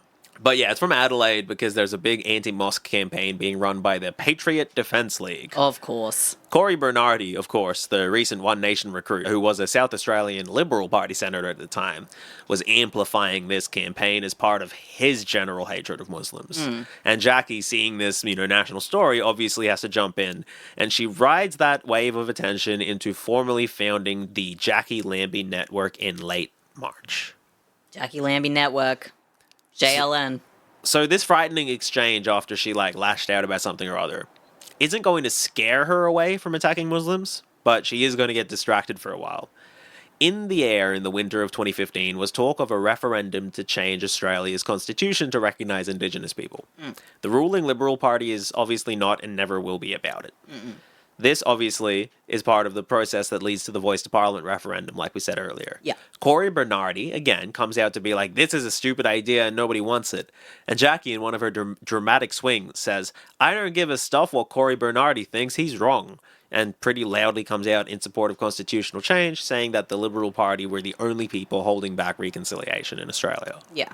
It's another situation where she kind of starts what she says by saying she's Indigenous, but then she always refers to Indigenous people as a group as they. So yeah, it's, well, because, again, it's because she has no connection to community, right? Yeah. Like, she's got no mob, she's got, like nothing. yeah, She's just She's a just lady like who, saying that she's got some heritage in there. yeah, and then she'll be like, they want this, so you should let them have it. I'm indigenous. It's like, well, then you should be saying, well, but Aren't you in can't. consultation with community? I don't know, girl. It's kind of honest if she. I think she honestly believes she's indigenous because her mum and her whole family have that story, Right. right? So she was raised believing it. Which, fair enough. I think it's a wild thing to be claiming. I understand why. Yeah. I certainly have relatives who do the same. Like, Yeah, and they are, there is an indigenous person in their ancestry. yeah. Yeah. But also, like, ain't nobody in my family and Exactly. community. Exactly. Ain't nobody in my family know any of that stuff. Yeah, that's a big part of why like DNA testing is very controversial when it comes Yeah. to indigenousness. Because it's like, well, what does that matter? Exactly. The question is, have you been here? Yeah. Also in the air in the winter of 2015 was ice, like the drug, Oh, good. not like snow. Oh, the ice epidemic. We were all talking about the ice epidemic. I remember a guy I knew was like, yeah, I drove through Hay. I understand why there's an ice epidemic. There's nothing to do there. Hay is a town. Yeah, I drove through Hay. Now I understand ice. It's like, yeah, damn, man. I drove through Hay and I found this needle. And I found this needle, and it was full of ice. We did it. We've done it. But yeah, I think since the relatively recent pandemic, I think you can't call it an ice epidemic. It's a bit uncouth. Yeah, People you are know. traumatized. Yeah, so the ice epidemic has come slamming into Jacqui Lambie's life. Dylan, who you'll last recall was living with his girlfriend, did not have a great time at his job he got coming back from the Christian youth camp. Yeah. The job was at an abattoir. Yeah, fair enough. That fucking sucks. All the blood and cutting up bodies, and it was bad on his body and being bad on his mental health. Yeah, fair enough. Again. Him and his girlfriend, sometime in the last couple of months, have broken up, and Dylan's been living at Jackie's house. Well, he had been living at Jackie's house, but he kept fucking stealing shit to fund his ice addiction that he has. God damn it. And he's behaving erratically in that ice addict way. And Jack kicks him out. Yeah. Now, this is probably one of the main things that people know about Jacqui Lambie, like her son was addicted to ice. The reason, or the catalyst for it coming to light in the way that it did, is that while this is happening, in the period after she's just kicked Dylan out of the house, the Australian Senate is debating a bill. You know how they tweak the country or whatever? Yeah. And the bill was going to stop people from getting welfare payments if they've been charged with a serious offense, Right. which would basically affect Dylan. Yeah. And Jackie's in the Senate, and she votes against it. And in her speech about how it would affect people, she brings up Dylan's situation, saying, my son is addicted to ice. Yeah. Basically, she's saying this law would be an attack on civil rights, making it harder for addicts to recover. And by addicts, she means her youngest child. Yeah. The line from the speech quoted most widely, perhaps, was, Because I'm not talking to my son anymore, I'm now talking to a drug. And I can tell you, I'm not the only parent out there. There is thousands of us. And fair enough. That is having a member of family addicted to drugs and going through the kind of changes that would put on you as a parent, I imagine is incredibly difficult and very taboo to talk about as well. Yes. Having someone in a position of power be like, this is happening to my family too, yep. is probably very empowering to people. It was empowering. It also, I think, was just so stunning that something would actually be said in Parliament. Yeah. Someone would actually say, Hey, by the way. say something that people could recognize walking around Yeah, in that's their actually life. important. Yeah. Now, Jackie's advocating for involuntary detox laws, which, hey, I don't know what it's like when your kid's using ice, but it's a law that would allow people to send their kids into involuntary detox, which is abduct them into a rehab program at best. At worst, I suppose it's a troubled teen school. Yeah. And she's like, yeah, we even have detention centers that we haven't been using for a while, and we can convert them into rehab centers. Which I'm sure when you're at a point of desperation, that makes the most sense. If you've tried and tried and tried and tried and tried to get your child clean, Yeah. probably at some point you're just like, well, we just have to do it by force. Yeah, there was a time where I was allowed to pick him up and just drag him away. Why can't I do that anymore? I could just do that again. Yeah. Anyway. Why not? We've got places to store them. Yeah. It's kind of the rub against her empathy, which Yeah. is she's also thinking of a kind of military style most efficient solution a lot of the time. But she's you can't take their payments away from them. Yeah. For the record, on the welfare payments question, a very similar bill was recently passed, but I think it's while Jack was out due to spinal surgery, so she didn't vote on it. But yeah, basically people who are wanted for serious crimes can have welfare payments cut off. Desi Freeman was brought up a lot as an example, as though he was getting welfare payments while he was on the run. Like, I don't think that even makes sense. Like, if he's receiving the payments, he'd have to go to a town to be on the internet, or, like, even to be accessing them. That seems to go against the, like, nobody knew where he was idea. Yeah. It doesn't, like... That doesn't really compute to me. No, it doesn't, as an idea. It does seem like something that could be abused very easily. Especially, like, if people are on bail or whatever. Yeah. That was one of the... Anyway, back to 2015. And back to Jack. And in the days after she goes public like this, Dylan gets in touch with her, and they've organized him to go into a rehab with Teen Challenge again. He's, like, 21 at this point, but, like, you know, whatever. I imagine they go up till, like, I don't know, 25 or something. They do a youth situation. Yeah. That's... Because 25, you're... a baby. You're still a baby at 25. You're still a baby. Just a little infant. Enter a new character for a brief moment. The Herald Sun journalist and podcaster Stephen Drill. Hey, Stephen. So before Dylan's appointment day rolls around, Stephen's like, hey, I want to get this Dylan character's side of the story here. I'm going to fly down to Tasmania, find him based on the fact that he's an ice addict in Tasmania named Dylan. I'm going to have an interview with him, film it, and put it on TV and in an article. And in that interview, Dylan says he feels let down by Jacqui for using him for political purposes. After that interview, he backs out of his rehab appointment. She makes a statement in reply to it, but the same day there was a big leadership spill in the Liberal Party, so everyone's already distracted from the Jacqui's ice addict son conversation. Yeah. Damn. But yeah, she basically says, like, because you came and contacted him and he's on ice and he's checked into a rehab program and it hasn't started yet, and you got in and you chat with him, and I don't know if she alleges that he was offered money, he's backed out of going to rehab. Eventually, I think he is checked in, and while he has his ups and downs, he has more good days than bad since then, it seems. Yeah. Jacqui doesn't talk about him much anymore and has gone on record saying that it wasn't the best idea. She was like, I was desperate, and I was like, I don't have anywhere else to escalate this. Yeah. I'm in Parliament. Yeah, this is the top. Exactly. But that's the life of politics if you're not, I guess, just in the political machine. One day you're, like, passionately debating about legislation that would materially impact your own flesh and blood. And the next day, you're sitting on a billionaire's knee to try and get him to start a new shipping service to Tasmania. Jesus Christ. What do you say? Who the fuck is this? I see some big bastard old guy. He's sitting on a chair, and Jacqui Lambie is certainly sitting on his knee. His hand is lower on her rump than I think would be appropriate, and she's got a smile on, but I don't know if she's feeling it. Yeah, that's Lindsay Fox. Lindsay Fox, who allegedly... Fox. What is that? Who is that guy who told us that Lindsay Fox had Dan Andrews' fucking back broken because Dan Andrews made a move on his daughter? It was some crazy rumor. Who the fuck was that? I remembered that rumor. That's how I was going to bring up Lynn Fox, but I can't remember who told us that. I don't remember who told us that, but we were both like, huh. Shout out that person. Was it at that weird party where that woman was telling me secrets about the moon? Oh, yeah, it was. Yeah. She was saying that. Yeah, that woman. I mean, she had all those secrets about the moon. She had a lot of moon secrets. She had a lot of moon secrets.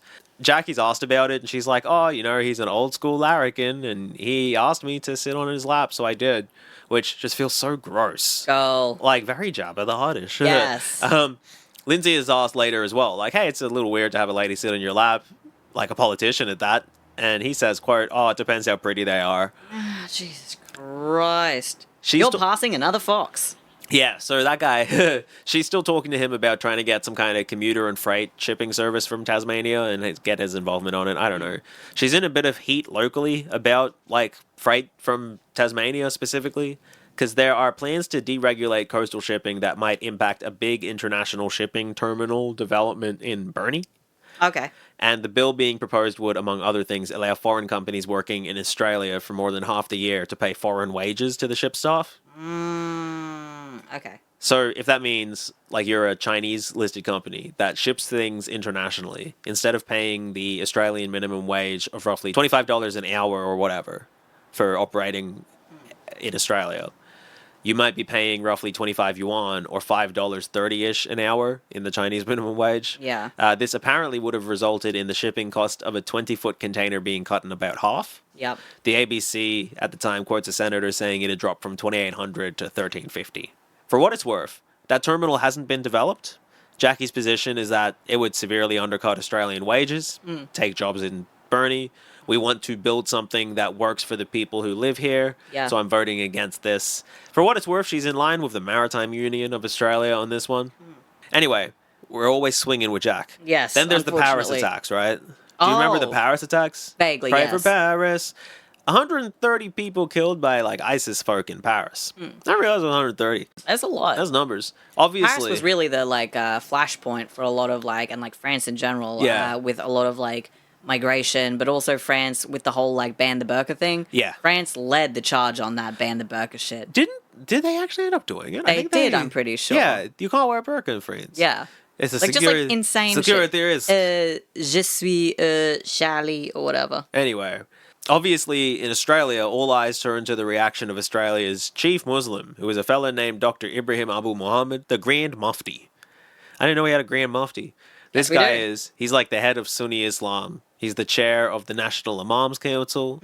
It's controversial that there is even a Grand Mufti among Muslims, but he's like the highest profile establishment Muslim, I guess, is the best way to put it. Fair enough. He jumps the gun on the but why would such a thing happen question. You're not meant to ask that. Yeah. And he brings up French racism and Western militias in Muslim countries as being causative factors behind the attacks. He's like, there's a reason this violence is happening. I didn't read his whole White statement. people don't want to hear that. Yeah. This feels like it's disappeared. This instinct of don't politicize the attack as soon as it happens has disappeared a little. I think from 2014 to now. I think Gaza absolutely completely broke that. The current genocide in Gaza absolutely broke it. But it does feel as though there's more leeway to talk about the political influences behind a mass casualty event, let's put Yeah. it that way, than there was 10 years ago. Absolutely. So everybody's furious with him for this in the political world. Not long after this, Syrian refugee families started arriving in Australia, and Jackie's getting all up in arms about the security risks, right? Of course she is. Right? So she's like, oh, well, we have to do it in a way to keep everyone safe. We're going to have to put an ankle monitor on everybody. We're going to have to put an electronic tracking device on everybody let in. And then she says, Maybe the first person who should have an electronic device put on them is the bloody Grand Mufti. the bloody Grand Mufti. Oh my god. Jacqui. So she's on the radio and they kind of take her seriously and they go well, what would that even help? She's like, of course it will help because they'll be able to monitor what is going on and where they're going. Okay, girl. It's not her finest moment, but it's kind of the last major thing she does in her first year out of the Palmer party. I mean, I know. God, this is insane. This is just in the first year she's out of the party. Yes. This is the year of the Jacqui Lambie experience. I've got only one more thing of 2015. Oh no. Yeah. This is going to introduce the next battle that's going to shape the next half of her political future. We have this pair of headlines from February of 2016 from The Guardian, Jacqui Lambie accuses Defence Force of covering up abuse in elite unit. and then from the ABC. Jacqui Lambie accused of verbally abusing defence chiefs during heated Senate estimates hearing. Hell yeah. So she, And here's the thing. I think, if nothing else, Jacqui Lambie will put her feet down she does. for shit. Yeah, it's at this point it's coming into 2016, and Jacqui Lambie is going to consistently be attacking the senior members of the military. It's been a couple of years since the Jedi Council sex scandal. You remember this? No. It rocked the Australian military. You don't remember the Jedi Council? No. It was the name given to the revelation that Australian soldiers were sending each other pictures of women that they took without the women's knowledge, and videos of them having sex with women. That sounds about right. And accompanying lewd text. That sounds and about graphic right. descriptions. They're acting like Australian males. Yeah. But for some reason, their It gets ringleader. leaked or whatever. Well, it got leaked, but also the ringleader, who's named Hastings Fredrickson, have an inner circle that call themselves the Jedi Council. That's embarrassing, bro. Isn't it very embarrassing? Not only do you have to be a sex pest, an actual criminal, you have to be cringe about it too. Exactly. There's Some about fucking decorum. It's very gross in a very bland. Not bland. It's cringe. It's also a pedestrian, disgusting kind of thing where it's just Exactly. wow, you're actually just It's branded. pathetic. It's all brand names. It's Yeah. as it were. About 170 people involved in total. At the time, the Chief of the Army, David Morrison, made a big famous speech saying, boys, now look, this isn't good enough. And he got Australian of the Year for his gender equality work. The standard you walk past is the standard you accept. That's part of the People speech. love to say that shit. Yeah, so apparently this is what popularized it. Yeah, that sounds about right. He's like, you can't be sending nudes to each other of other soldiers or whatever. Jacqui makes a speech in the Senate based on what 3 ex-soldiers have told her, and they're not happy about David Morrison's Australian of the Year. I mean, there's a bunch of ex-soldiers who aren't happy about it, with a range of opinions from we should be able to talk shit about women in the army, to David Morrison was a bad war general, to war is bad. Like, there's a whole... I imagine there's a plethora. lot of reasons why someone wouldn't like him. Exactly. But there's 2 particular, like, cases, as it were, that got Jack's particular attention. One was a guy who, as per, like, courts, who really knows, but a guy who was sent one of the Jedi Council emails but didn't open it and didn't interact with them otherwise. Yep. This guy, Carroll, said that the accusation ruined his life and mental health to the point where he tried to kill himself for a second time when he heard that David Morrison was winning Australian of the Year. Damn. The other story she's heard is about how Special Forces soldiers get kidnapped as part of their training. So we've spoken about Ben Robert Smith recently and how he was a Special Forces soldier and what a dangerous kind of person wants to do that. Yeah. Let's say it's best case scenario. You're like a good-intentioned Special Forces soldier. One day, 15 or 16 men will break into where you live, kidnap you, assault you, starve you, rape you, make you have sex with a child doll, and tell you they'll kill you if you don't do it. What the fuck? This is the Resistance to Interrogation course. And Jesus. you're meant to come out of it well adjusted. I remember this. Yeah. Australian soldier alleges torture survival course involved simulated child rape and left him with PTSD. Yeah. So Jack's like, hey, David, look, none of this is good enough. Yeah. While he's, like, receiving all these awards and being chief of the army and stuff, these things are happening. And she's like, and you know these things are happening. Yeah. And these guys are coming back with crazy PTSD. They're all fucked up. From their fucking training. Yeah. With, like... And she would be an expert on getting broken from training. Exactly. So, you know, for that guy, I think his name is Evan, the added attention probably helped him get one of those, like, big settlements. You know, so he's got a quasi-apology. They haven't fully taken responsibility. But No, of course. They're just like, oh, damn, that sucks. that shouldn't have happened, blah, blah, blah. Yeah. But the practice in general is still going, although they've shortened it from 4 to 3 days. Oh, okay, cool. And probably, like, you know, like the child rape, you know, it's much quicker this time. This is kind of going to be Jack's lane in many cases. She's going to fiercely advocate for veterans and then be fiercely Islamophobic. But she will get some decent short-term outcomes for people she talks about. Bernie's, like, wharf workers haven't lost their jobs. Veterans, like, this guy got a settlement in general. She's been putting consistent pressure on the army this whole time. And she's a senator and she gets to go in Q&A and things. Right? So she's getting something out of it. The veterans are getting something out of it. But it's never approaching something systemic. Everything, I guess, is its own wrong. At first, especially, is its own wrong in its own context. Which also makes sense as a, like, beginner politician, if we can call her that. You know, of course, you're looking at the things in your immediate community or things that you're passionate about. Those are the biggest issues you're going to focus on, right? Yeah. Because once you start to do politics for a while, you realize that it's a much broader situation. You've Exactly. got a lot more people who want more from you. This Exactly. isn't just like, you know, so-and-so that I know Exactly. has had a rough run. I'm going to make sure that they are represented. But those are the people who, in theory, have to vote for you. Yeah. So you have this weird balance of imperatives, balance of influences. I just can't think of motivations. Balance of motivations. Rob Messenger is still around. And there is this idea in public that he has, like, undue influence over her, especially about Islam. Now, Jack asked about this, is like, oh, he is the brains of the outfit. I'm just a walking, talking billboard. And is like, he reads so much. He's worked in so many different fields. So maybe there's something to that. Maybe that's a bit of like, oh, we'll just say that's from you. So the normal people will be like, oh, she has to say that because her... I don't know. But I do think, like, he was a Liberal Party politician before he joined Clive. So I can kind of imagine him kind of taking over a lot of things, being like, you have to say this is going to work. This is the way to do it. 3 things are basically going to happen to Jacqui Lambie in 2017, and they will serve as the end of part 3 of our story. One of them is her going on another one of her Sharia Law rants, but this time on television, on the show Q&A in a debate with Yasmin Abdul-Majid. Oh dear. Oh dear. She looks animated. Karen, could you explain what Q&A was for some of our younger listeners? Yeah, Quanda. Quanda. Q&A basically, it was on what? The ABC?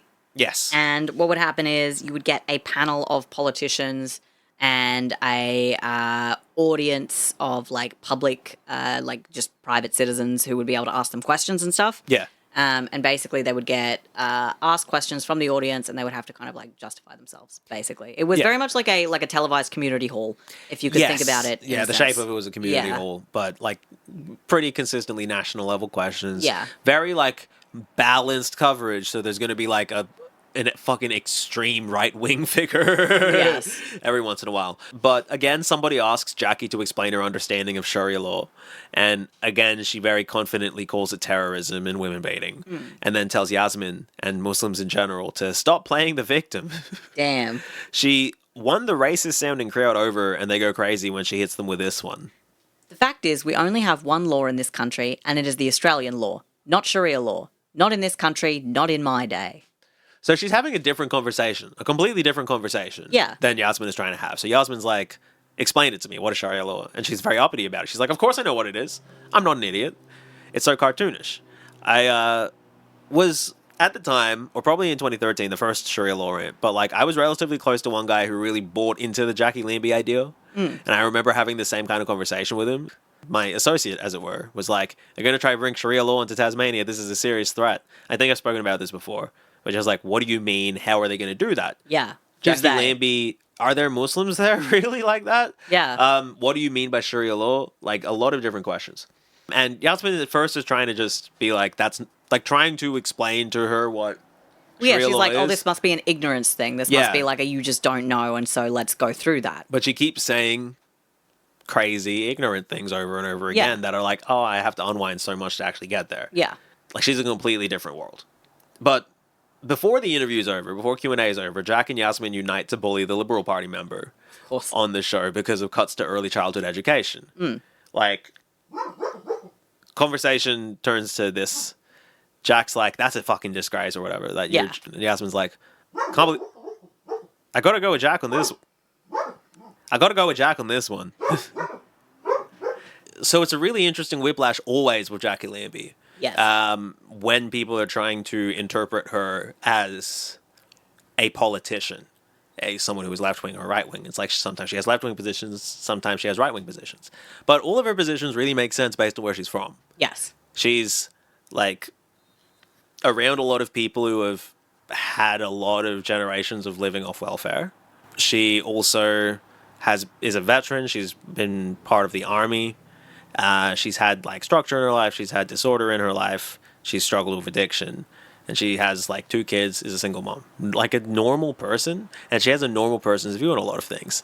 And she also consumes of a lot of media, and so she has the media's view on things that she hasn't encountered in her life. Yes. And this is just that reflected in somebody who knows what it's like to have a child, doesn't know anything about Sharia law. Yes. Because it's nonsense. Yeah, It's a nonsense discussion. Yeah, and I feel like perhaps if Jacqui Lambie had grown up somewhere where there was like a higher like Muslim population, perhaps if she'd had Muslim friends growing up, she would have a totally different opinion. I right? think she would have Muslim friends growing up. If there were, she would. Yeah, because I honestly think like when she meets someone, she's trying to work with them, or trying to fight them, especially if they're like a powerful looking bloke. Yeah. So then in Jacqui World, she fires Rob Messenger after a period of extended scandal regarding her office. Senator Jacqui Lambie fails to keep scandalous alleged details of her office conduct suppressed. Yeah. He's complained to the Prime Minister, because he used to be with the Liberal Party, so I guess he knows Malcolm Turnbull. So he's just like going to the big boss. Yeah, and it's just like, you're sending an HR email to the Prime Minister about your own political party? He's like... Ridiculous, man. Jackie's always swearing. She makes us talk to traumatized war veterans. And he's like, we haven't been trained for it. It's just like, you don't... I mean, there's levels to this. There's levels to this. Depends what you're talking about. Yeah. But also, you don't really need to be trained for it. Just talk to him like a person. Yeah. But also, she's a fucking drunk. She's always telling everyone in the office that she desperately needs a root. Hilarious. So he writes to Malcolm Turnbull, like, asking her to fix it. Yeah. Which is like, what is he going to do? Yeah. Rob was, like I said, with the Liberal Party, and Jack lets him go.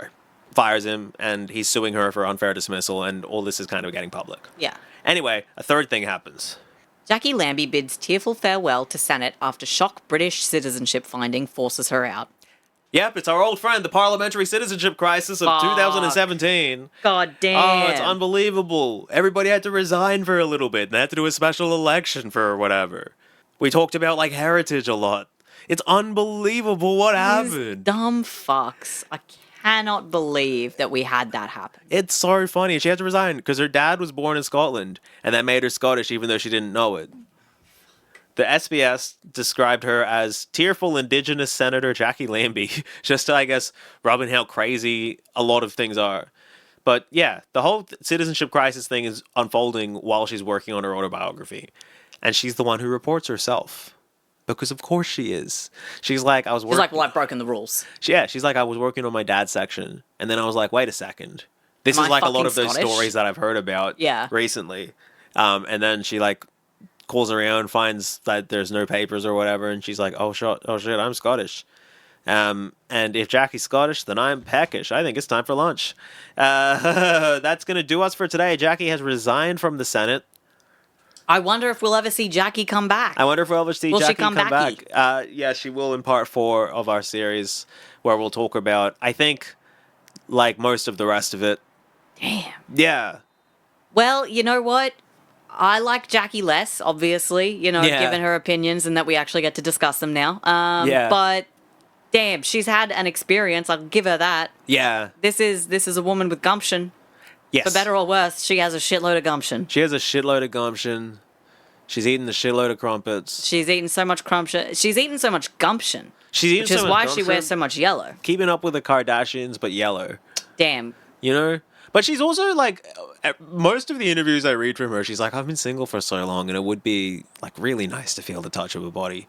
Like, she's really quite horny. God damn. Horny on main. Jacqui, come on now. She's just like, the things I would do for a root. The things I would do for a big, thick, veiny cock. If I could just make the beast of, if we could form the beast with 2 backs. Yeah, she's like relatable 1 minute and alien the next. And that's kind of the experience of talking to Australians a lot of the time. Well, that's because she's an all-woman alien soldier. She's an all-woman, all-alien soldier. And the contradiction is there. Because she's an alien soldier, and so if somebody's an alien to her, she's going to treat them like she's a soldier. But she's a woman. So if somebody is a child to her, she's going to treat them like a mother. You know?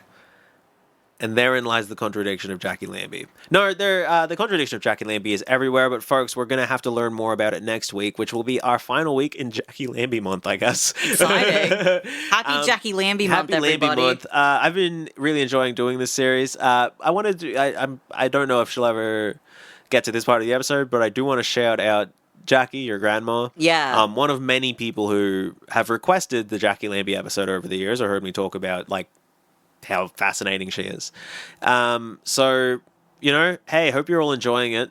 And, Kieran, what are you thinking? No, you already kind of given your thoughts about Jacqui. Yeah. Yeah. What do you think? What do you think's going to happen? Is she going to get back into politics? I think she might. I think there's a pretty good chance she will. I am excited to see more about Jacqui and I guess how her beliefs evolve, and certainly about like her public persona and how that kind of develops into who we know now. Yes. A different person. Yeah. You know? She, I think the evolution will be interesting to kind of see. Yeah, it's certainly there. She, I think this week or recently, has said like she's probably going to retire at the end of her current term. And fair enough. She's like, I'm tired, my body doesn't work. Yeah, she's like, I don't want to do this shit. Yeah. I'm done. It's like, you're going to get, yeah. So, but we'll check back. We'll do our last episode before that. Karen, where can the people find us? You can find us if you want to support us a little bit fiscally, a bit cheeky. You can go support us on Patreon at www.patreon.com/shouldntacome. If you want to contact us about today's episode or about anything in general, you can contact us at shouldntacome@gmail.com. And you can find the slides that Yanni has prepared, and you can see Jacqui Lambie's tiny hands at youtube.com/@shouldntacome. All of those examples of shouldntacome are spelled SHOULDNTACOME. And I hope you COME all over your couch tonight. Damn. Have a wonderful evening. Yeah. Sorry, Grandma. Oh, no. Definitely bleeping that. Bye, everyone. Do you want to say bye? Bye.